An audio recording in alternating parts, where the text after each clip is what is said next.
Hindi na napigilan ng angkabogable star na si Vice Ganda ang magsalita laban sa mga patuloy na bumabatiko sa kanyang home network na ABS-CBN.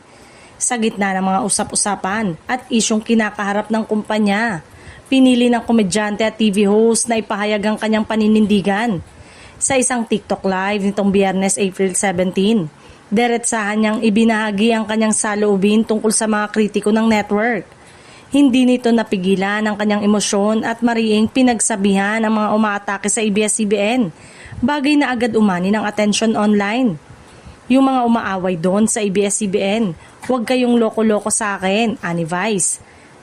Na lalong nagpatunay kung gaano niya ipinagtatanggol ang kumpanyang matagal na niyang naging tahanan sa industriya.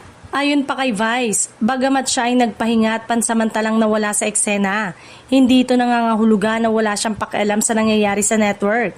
Aniya ay nananatili siyang mulat sa mga issue, lalo na sa mga maaaring makaapekto sa kabuuan ng libu-libong empleyado ng ABS-CBN.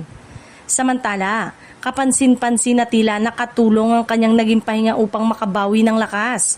Mas determinado ngayon si Vice na bumalik sa kanyang mga programa lalo na sa It's Showtime, kung saan muli niyang makakasama ang madlang people.